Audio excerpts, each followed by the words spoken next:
마루 끝에 두었던 작은 그릇이 문지방 안쪽에 놓여 있었다. 부엌 선반 위에 수저가 벽 쪽으로 밀려 있었다.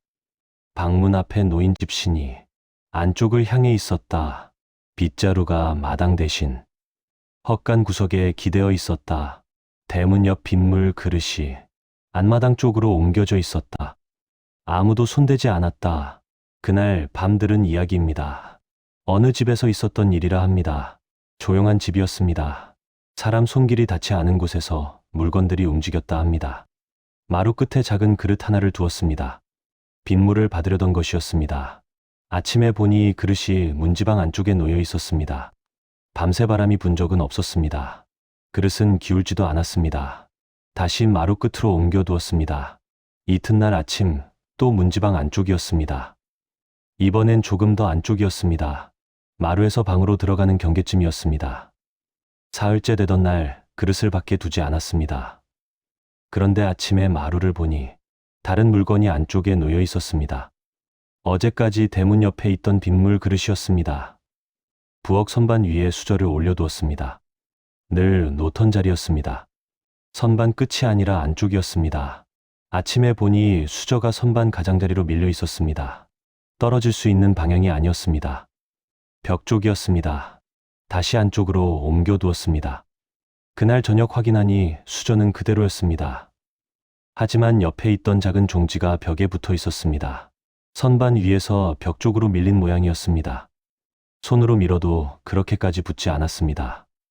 며칠이 지나자 부엌의 물건들은 대부분 벽 쪽에 있었습니다.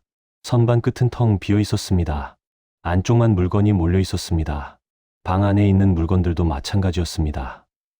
문 가까이 두었던 집신이 벽 쪽으로 향해 있었습니다. 신을 수 없는 방향이었습니다. 발끝이 벽을 향하고 있었습니다. 요 위에 올려둔 작은 베개도 벽 쪽에 기대어 있었습니다. 가운데 두었던 것이었습니다. 다시 가운데로 옮겨두었습니다. 이튿날은 베개 모두 벽 쪽이었습니다. 빛도 작은 함지도 모두 방 안쪽 구석을 향해 있었습니다. 사람이 드나드는 문 반대편이었습니다. 손이 잘 닿지 않는 쪽이었습니다.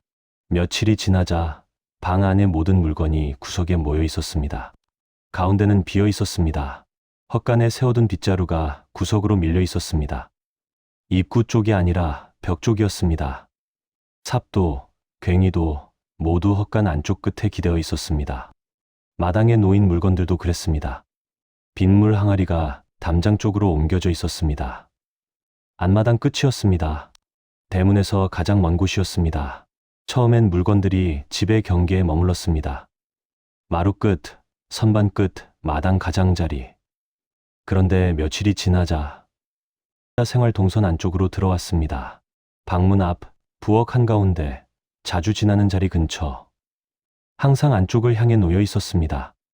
어느 날부터는 물건들이 더 이상 바깥으로 나오지 않았습니다.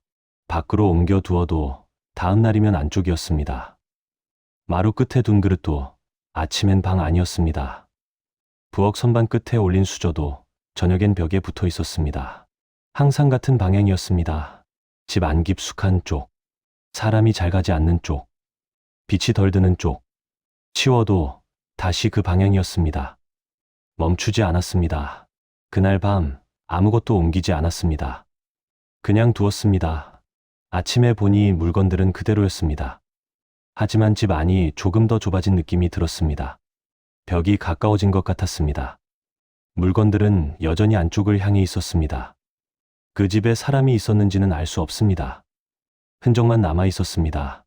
그날도 그렇게 지나갔다 합니다.